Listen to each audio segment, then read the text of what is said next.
안녕하세요. 다산에듀 원장 이재현입니다. 이번 시간에는 유전체의 내용 중에서 세 가지에 대해서 알아보겠습니다. 첫 번째는 두 유전체가 있을 때 그 두 유전체의 경계 조건과 두 번째는 두 유전체 사이에서 작용하는 힘, 이것을 맥스웰 응력이다 라고 얘기를 합니다.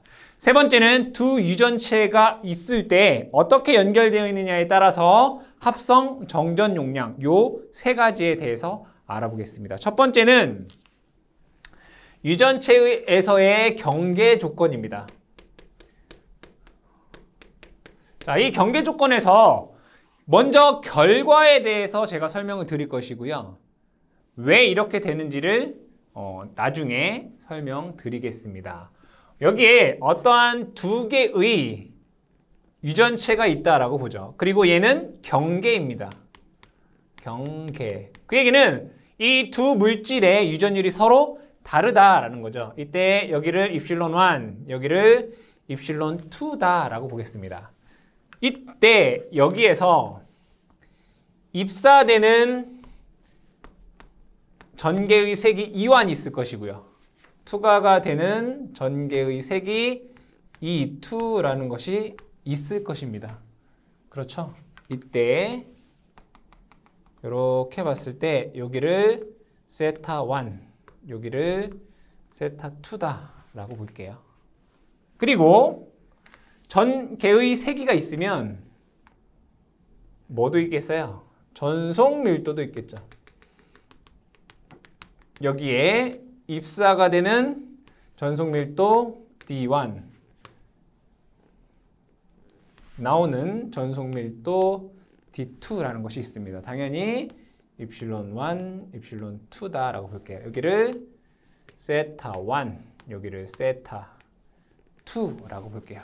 그럼 여기에서 이 이완이라고 하는 것은 이 경계면과 평행한 수평인 성분과, 그죠? 수평인 성분, 얘를 1T라고 적어보겠습니다. 수평인 성분과 그 다음에 이 경계와 수직인 성분으로 나눌 수 있습니다. 얘를 1N 이렇게 써볼게요. 마찬가지로 E2도 이 경계면과 수평인 성분 2T라고 하는 것과 경계면과 수직인 2N이라는 성분으로 나눌 수 있다는 얘기예요. 경계면과 수평인 성분, 경계면과 수직인 성분, 그리고 마찬가지로 여기도 경계면과 수평인 성분, 수직인 성분, 이렇게 나눌 수 있다고요. 그러면 전송 밀도도 이 경계면과 수평인 성분 D1T, 그렇죠? 수직인 성분 D1N, 그죠? 경계면과 수평인 성분 D2T, 그 다음에 수직인 성분 D2N으로 나눌 수 있다 이거예요. 그랬을 때 결과적으로 보게 되면 이쪽은 전개예요. 그죠? 전개. 이쪽은 전송밀도. 결과부터 얘기를 하겠다라고 했어요. 전개는 이 경계면과 수평인 얘와 얘 성분이 항상 같아요. E1T는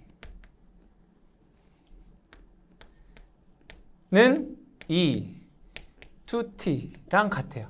얘랑 얘랑 어떻다고요? 항상 같다고요. 경계와 수평인 성분이 같다. 그러면 얘를 식으로 써보면 요 길이는 사인이잖아요. E1 사인. 그러니까 얘는 E1 사인 세타 1 이거고요. 얘는 E2 사인 세타 2예요. 그렇죠? 여기가 세타 2잖아요. 사인. 맞나요? 사인 E2T. 그러니까 즉 얘를 이렇게 쓸 수 있다. E1 사인 세타 1 이퀄 E2 사인 세타 2 이렇게 된다. 이 전개는 무슨 성분? 수평인 성분. 다른 말로 접선 성분이 같다. 연속이다. 이렇게 얘기할 수 있어요. 같다 이거예요. 같다. 아시겠죠? 같다. 자, 전속밀도는 얘가 같아요. 경계면과 수직인 성분이 같아요. 수직인 성분. 즉 D1n equal D2n 이 같다고요. 얘와 얘가 어떻다? 같다. 그럼 얘는 이게 세타 1이잖아요. 그죠? 코사인. 맞죠? 코사인. 즉 D1 코사인 세타 1 equal D2 코사인 세타 2가 어떻다? 같다 이거예요. 그럼 이 전속 밀도는 무슨 성분이 같다는 거예요? 수직 성분. 다른 말로 법선 성분이 같다 이거야. 얘네들이 연속이다. 즉 전개는 경계면과 수평, 접선 성분이 같고요.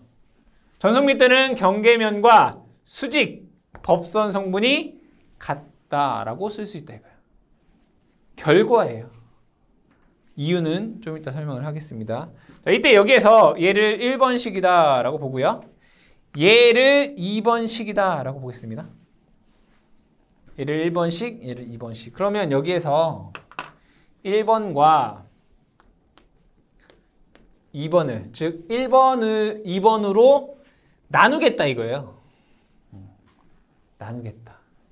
그럼 좌항에는 D1 코사인 세타 1 E1 사인 세타 1 이퀄 우항에는 D2 코사인 세타 2 E1 코사인 세타 2 사인 세타 2 이렇게 된다는 얘기죠? 이렇게 된다는 얘기예요. D2 이렇게 되는 거죠. 1번식을 2번식으로 나누면 D1 코사인 세타 1 E1 사인 세타 1 D2 코사인 세타 2 E2 사인 세타 2 이렇게 돼요. 그럼 여기에서 D는 분명히 입실론 E라고 쓸 수 있어요. 그럼 D1이라고 하는 것은 입실론 1, E1 이렇게 쓸 수 있다는 얘기고 D2라고 하는 것은 입실론 2, E2다라고 쓸 수 있더라 이거예요. 맞죠? 그럼 여기에서 E1, E1 서로 약분되고요. E2, E2 서로 약분되고요. 여기에서 코사인 분의 사인을 뭐라고 쓸 수 있을까요? 탄젠트 세타 1. 여기 마찬가지로 코사인 세타 2분의 사인 세타 2는 탄젠트 세타 2라고 쓸 수 있더라 이거예요. 맞죠? 그럼 여기에서 얘는 식을 이렇게 쓸 수 있구나. 입실론 1 분의 탄젠트 세타 1은 입실론 2분의 탄젠트 세타 2 이렇게 쓸 수 있다는 얘기네. 그쵸? 그럼 얘는 이렇게 된다는 얘기네요. 입실론 1분의 입실론 2는 탄젠트 세타 1분의 탄젠트 세타 2 이렇게 돼요. 그쵸?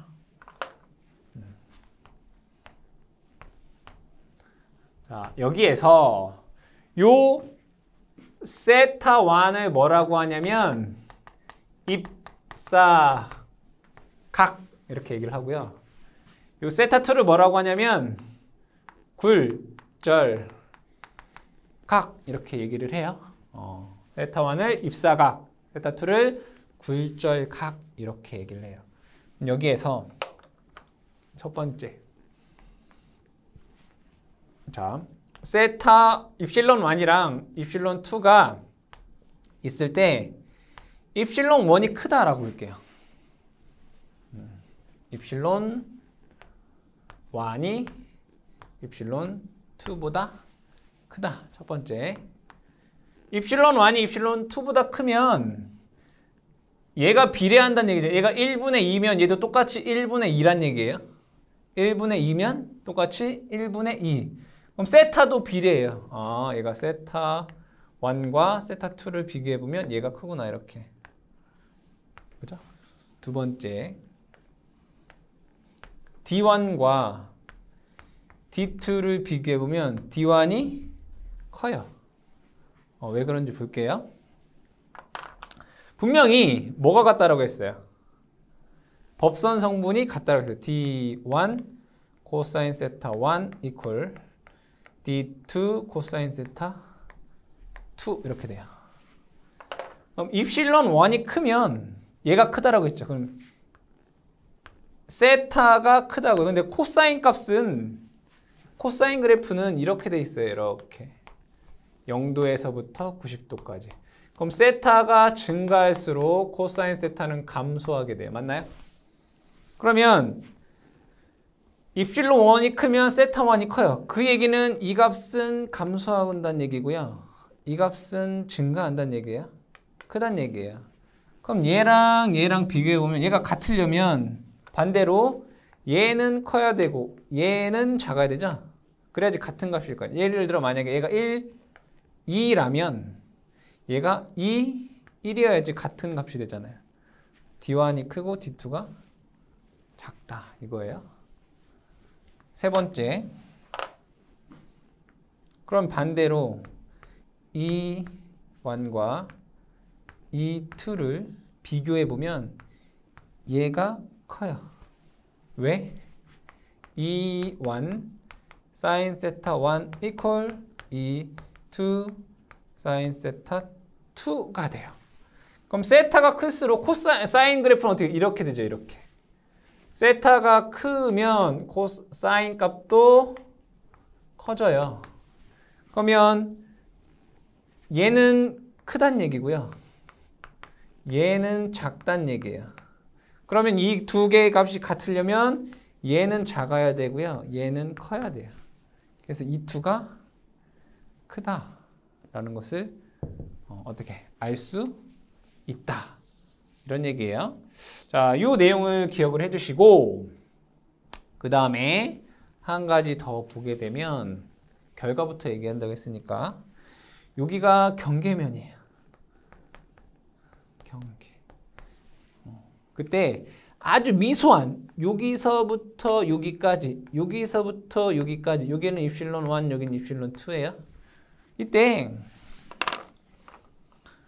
요점의 전이 그러니까 여기 미소한 거리 DL 여기도 미소한 거리 DL이에요. 요점과 요점 간에 요점의 전위를 V1이라고 하고요. 여기 점의 전위를 V2라고 해볼게요. 여기 아주 미세한 거리에 있을 V1과 V2 간의 전위차는 없다 이거예요. 같다 이거예요. 요점의 전위와 요점의 전위는 어떻다? 같다 이거예요. 모든 요 경계에서 요 위에와 아래에는 전위차가 없다. 이 얘기는 뭐냐면 경계면에서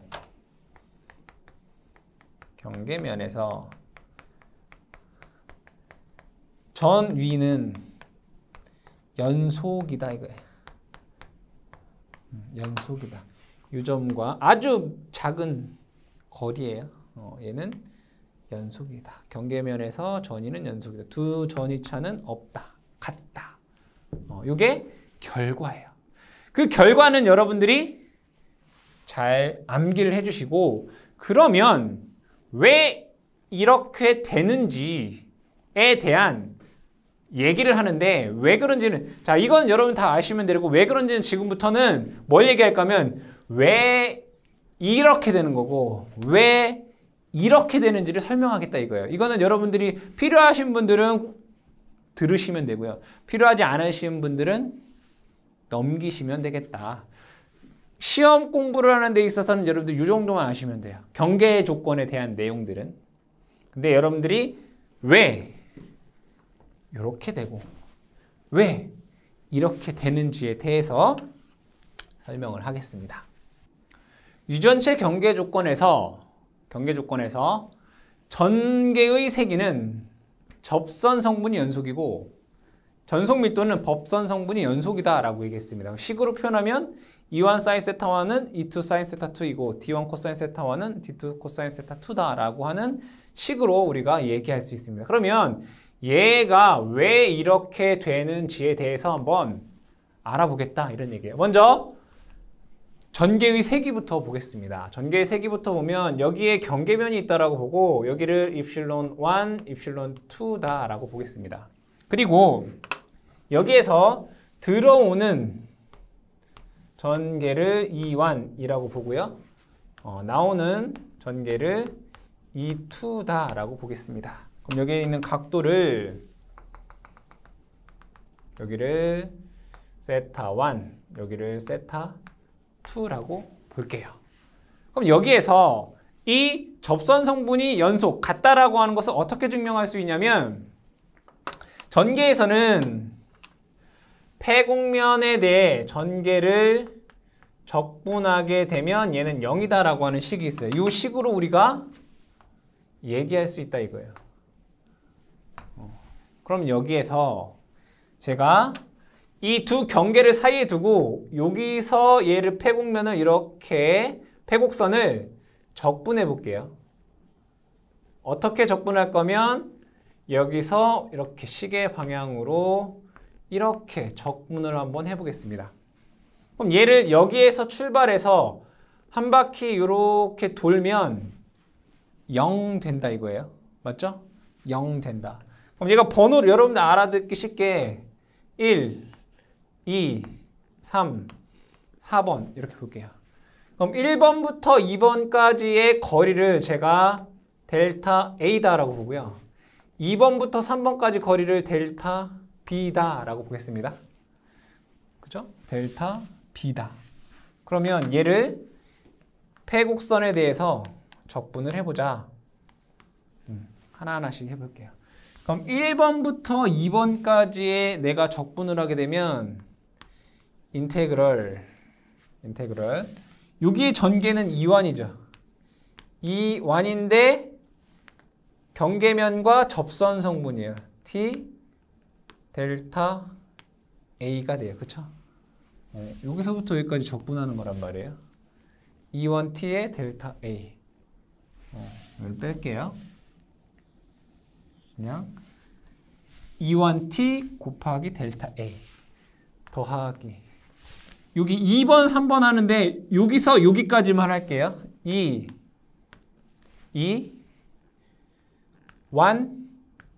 얘가 법선 성분이잖아요. 이렇게. 그죠? 2분의 델타 B 플러스 여기서 여기는 2n 2분의 델타 B 이렇게 되겠죠? 그리고 여기서부터 여기까지는 3번에서 4번은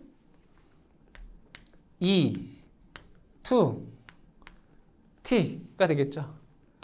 델타 A. 근데 여기에서는 E2 방향은 이거잖아요.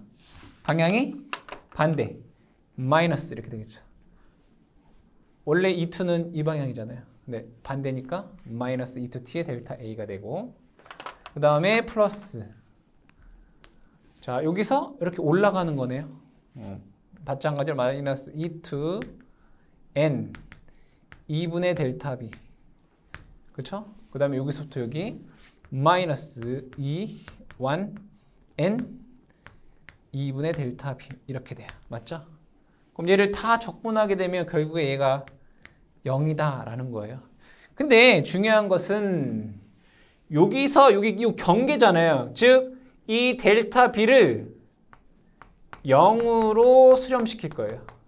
뭐 한다고요? 0으로 수렴한다 그럼 얘도 0, 얘도 0, 얘도 0, 얘도 0 0으로 수렴시킬 거니까 경계에서 우리가 얘기하는 거기 때문에 0으로 어떻게 한다? 수렴한다 이거예요. 그럼 얘를 결과적으로 보게 되면 뭐만 남아요? 얘랑 얘랑 보면 2, 1T 마이너스 2, 2T 가로 닫고 델타 A로 쓸 수 있잖아요. 얘가 뭐가 된다고요? 0 된다고요. 그 얘기는 얘가 0이란 얘기네요. 그쵸? 그래서 2, 1, t equal 2, 2, t라는 값이 나오더라. 그쵸? 이렇게 해서 전개에서 경계 조건이 나온 거고요. 두 번째 전속에 대해서 보겠습니다. 마찬가지로 여기는 입실론 1, 입실론 2라고 보겠습니다. 여기에서는 어떻게 할 거냐면 여기에 이러한 원통을 이렇게 제가 그려보겠습니다. 여기도 마찬가지로 원통을 그려보겠습니다. 그리고 여기에 경계에 이렇게 제가 그려볼게요. 원통을 그린다는 얘기예요. 여기 중심을 이렇게 있다라고. 그러면 이 원통이 감싸는 어떠한 폐곡면이 만들어지겠죠. 원통이 감싸는 뭐가 생긴다고요? 폐곡면이 생겨요. 그럼 여기에서 우리 이런 식이 있어요. 폐곡면 적분. 이 ds는 0이 아니에요. q예요, q. 여기서 말하는 q라고 하는 것은 이 원통 내에 있는 전하량이에요. 그죠? 이거에 대한 다 구해보자 이거예요. 그럼 여기에서 만약에 여기에 q라는 애가 있다면 얘로부터 나오는 전속이 이렇게 생길 거 아니에요. 이렇게.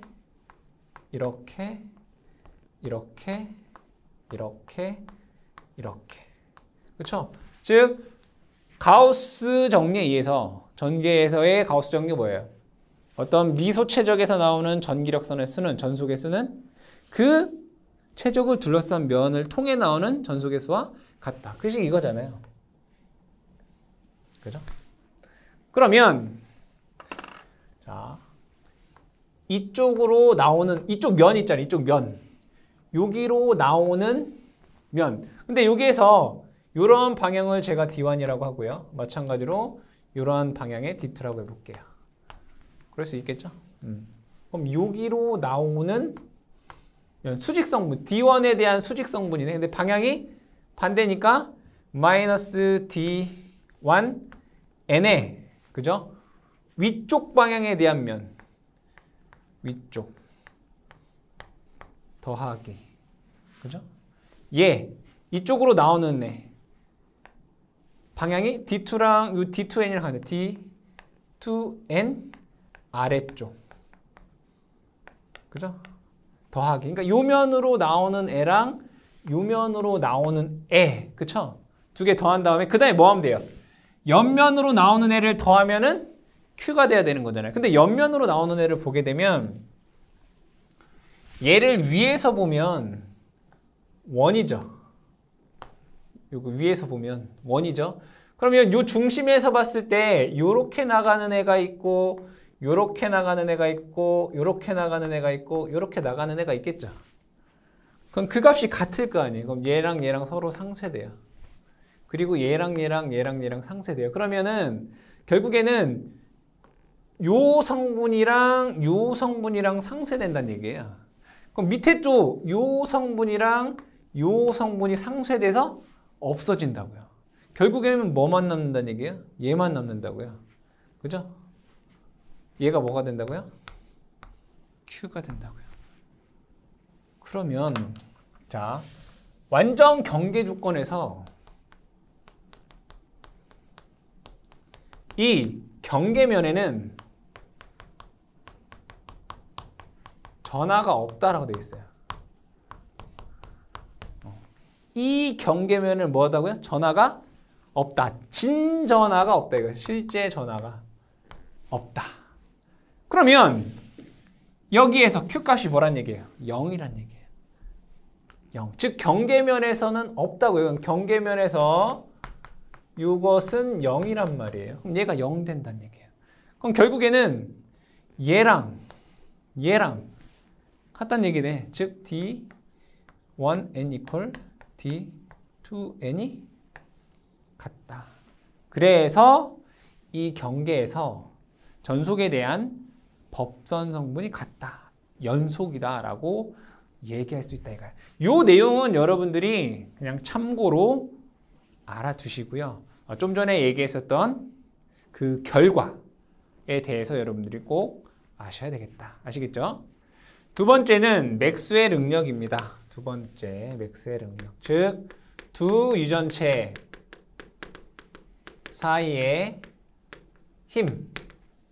다른 말로 맥스웰 응력이다 라고 얘기를 합니다. 이 두 유전체에 작용하는 힘. 이때 첫 번째에서 단위 면적당 힘에 대해서 보겠습니다. 단위 면적당 힘. 유전체에서 우리가 단위 면적당 힘에 대해서 기존에 한번 유도를 했습니다. 크기는 F는 2분의 1 입실론 2의 제곱 또는 2분의 1 DE 또는 2분의 1 입실론 D 제곱. 단위가 뉴턴 퍼 제곱미터였죠. 요 식은 기존에 어떻게 했다? 유도를 했던 거죠. 두 번째 방향을 보겠습니다. 방향은 여기 두 유전체다라고 했기 때문에 여기에서 하나는 유전율이 입실론 1이고 하나는 유전율이 입실론 2, 서로 다른 유전율을 갖고 있는 유전체란 얘기입니다. 그 힘은 어디에서 작용을 하냐면 이 유전율이 큰 쪽에서 어디 작은 쪽으로 향한다. 유전율이 큰 쪽에서 유전율이 작은 쪽으로 그 힘이 작용을 한다 이거예요. 그러면 두 가지 경우를 볼 수가 있습니다. 하나는 전개가 경계면에 수직인 경우를 보겠습니다. 전개가 경계면에 수직인 경우. 그럼 여기는 이러한 여기를 플러스 시그마, 여기를 마이너스 시그마라고 놓으면 전개는 위에서 아래 방향으로 이렇게 작용을 할 것입니다. 그렇죠? 그런데 이 경계면이 이렇게 있다 이거예요. 경계가 이렇게 있다. 위에는 유전율이 입실론 1이고요. 여기는 입실론 2다 이런 얘기예요. 이때 전개가 경계면에 수직이면 어떠한 힘이 작용하냐면 서로 잡아 당기는 힘이 작용합니다. 인장 응력이 작용한다. 무슨 힘이 작용한다고요? 인장 응력. 두 유전체 간에 서로 잡아 당기는, 바깥으로 잡아 당기는 힘이 작용한다고요. F1, F2 이렇게 작용을 한다고요. 서로 잡아당기는, 끝으로 잡아당기는 힘이 작용하더라 이거예요. 그럼 여기에서 F1과 F2에 대한 힘을 보는데, 자, 전개가 경계면과 수직이면 뭐가 같죠? 수직일 때는 전속 밀도가 같잖아요. 여기에서의 전속 밀도와 여기에서의 전속 밀도가 어떻다? 같다 이거예요. 그럼 동일한 전속 밀도로 얘기를 해보면, 자, 이런 식이 있네요. 그쵸? 이 식이 있다고요. 아, 그럼 F1은 이렇게 쓸 수 있구나. 이 입실론 1분의 D 제곱으로 쓸 수 있구나. F1에 대한 힘이. F2는 여기 유전율 입실론 2니까 이 입실론 2 D 제곱 이렇게 쓸 수 있구나 이거예요. 그렇죠? 이렇게 쓸 수 있다고요. 이렇게 쓸 수 있다. 분명히 힘은 유전율이 큰 쪽에서 작은 쪽으로 향한다라고 했어요. 여기에서 입실론 1이 입실론 2보다 크다라고 보겠습니다. 크다라고. 그럼 힘은 어디로 작용한다는 얘기예요? 유전율이 큰 쪽에서 작은 쪽으로 이렇게 작용한다. 이렇게. 이쪽으로 작용한다고. 그러면 힘 F는 F2에서 F1을 빼면 되겠네. 그쵸?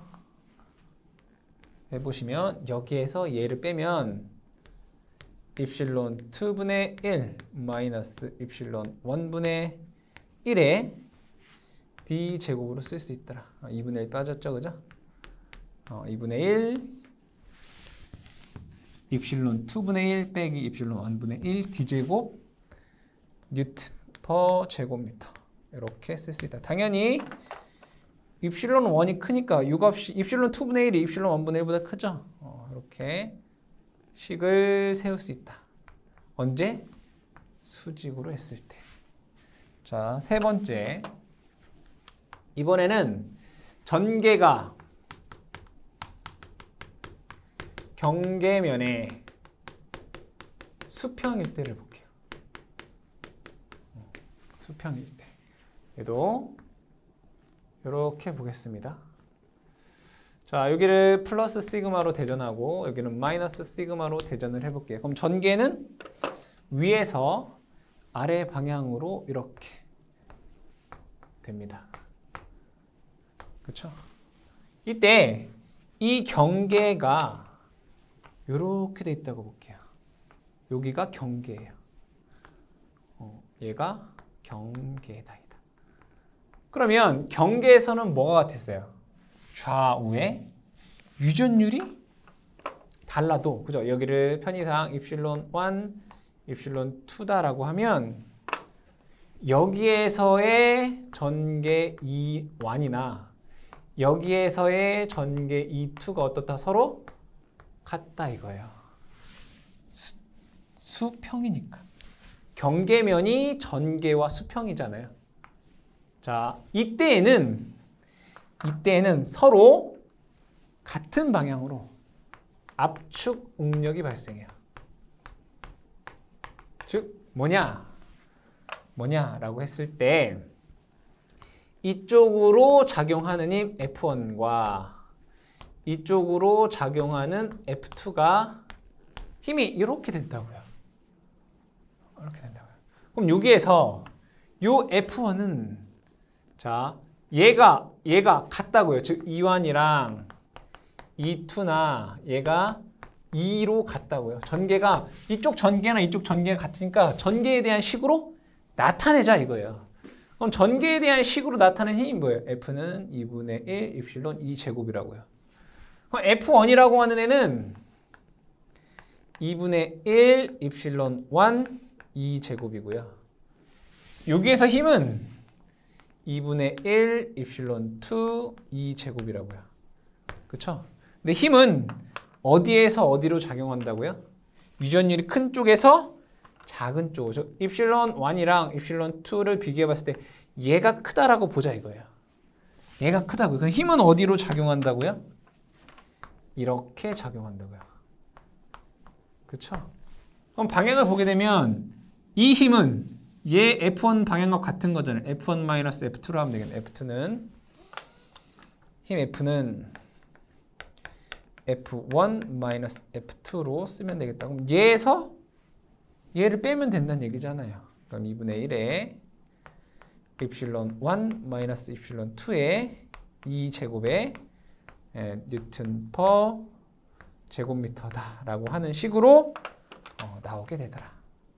이 공식을 여러분들이 기억해 주시면 되겠다. 다시 전개가 경계면의 수직일 때는 서로 당기는 힘이 작용을 한다. 인장 응력이 작용하는데 그 힘이 2분의 1 입실론 2-1의 입실론 1분의 1의 d제곱이더라. 그렇죠? 유전율이 큰 쪽에서 작은 쪽으로 작용한다. 그 얘기는 뭐냐면 유전율이 큰 유전체가 유전율이 작은 쪽으로 이렇게 딸려간다 이런 얘기예요. 수평일 때에는 서로 압축하는 힘이 작용한다. 그때 힘이 2분의 입실론 1 마이너스 입실론 2의 2의 제곱이다 라고 하는 것이고, 마찬가지로 유전율이 큰 유전체가 입실론이 작은 유전체 쪽으로 끌려간다 이런 얘기.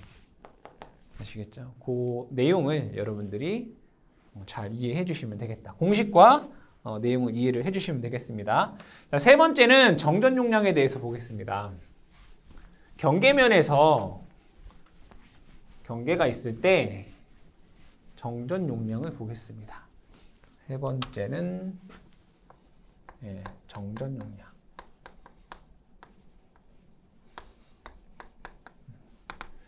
첫 번째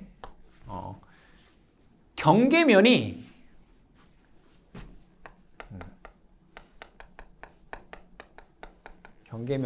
전개와 수직일 때를 보겠습니다.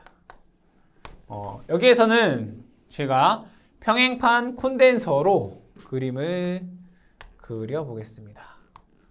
이러한 유전체가 있다라고 봤을 때 이렇게 있다라고 볼게요. 여기를 S의 제곱미터. 그죠? 이때 여기에 이렇게 있는 콘덴서예요. 내 유전체가 이렇게 나눠져 있어요. 이렇게. 이 위에는 유전율이 입실론 1이고 여기 밑에는 유전율이 입실론 2예요. 2. 그죠?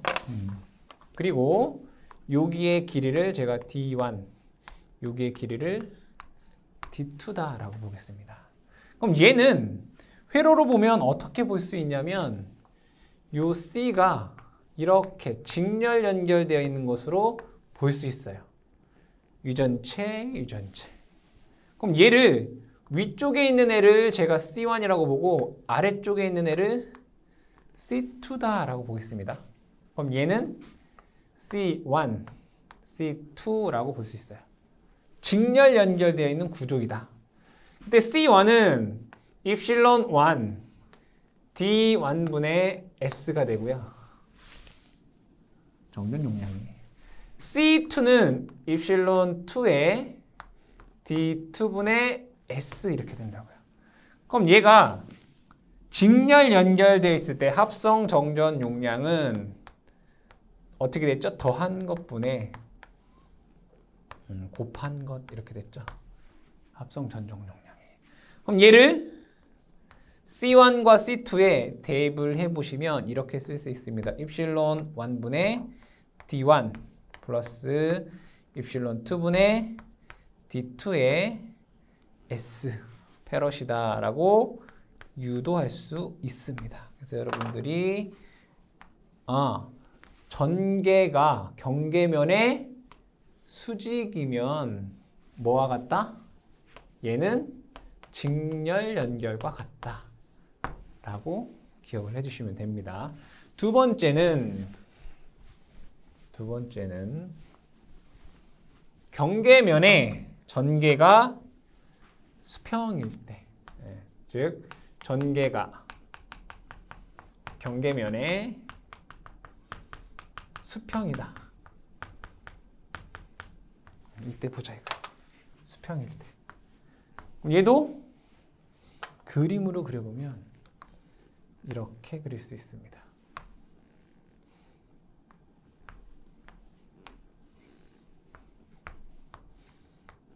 이렇게 되겠죠? 그럼 얘를 이렇게 자른 거예요. 이렇게. 그럼 얘는 여기가 유전율 입실론 1, 입실론 2인 거죠. 그럼 전개는 어디로 작용하는 거예요? 이렇게 작용하는 거잖아요, 전개가. 그죠? 여기의 전개와 여기의 전개가 같은 거죠. 수평일 때. 그러면 얘는 여기의 간격을 D라고 보고요. 여기의 면적을 S1 제곱미터, 여기에는 S2 제곱미터가 되겠죠. 그럼 회로로 보게 되면 얘는 C1이고요. 얘는 C2다라고 했을 때 이렇게 연결되어 있는 것 같더라. 병렬로 이렇게 연결되어 있는 것과 같으더라. 그죠? 병렬 연결됐다. 그럼 병렬 연결되어 있을 때 우리 정전 용량 C라고 하는 것은 그냥 두 개를 어떻게 써요? 더하면 된다. 그죠? 그럼 보면 이 C와는 입실론 1 D S1 입실론 1 D분의 S1 그죠? 더하기 C2는 입실론 2 D분의 S2 그쵸? 얘를 다시 한번 쓰게 되면 D분의 입실론 1 S1 플러스 입실론 2 S2다라고 쓸 수 있더라. 그쵸? 이때 전개가 경계면의 수평일 때에는 이 정전 용량이 병렬 연결된 것과 같다라고 여러분들 기억을 해두시고 이 문제 같은 경우에는 여러분들이 얘가 이렇게 있을 때 합성 정전 용량이 얼마이냐 그리고 이렇게 연결되어 있을 때 합성 정전 용량이 얼마이냐 공식으로 물어보기도 하고 아니면 숫자로 대입해서 묻기도 하기 때문에 여러분들이 공식과 이론에 대한 이해를 충분히 해주시기 바랍니다.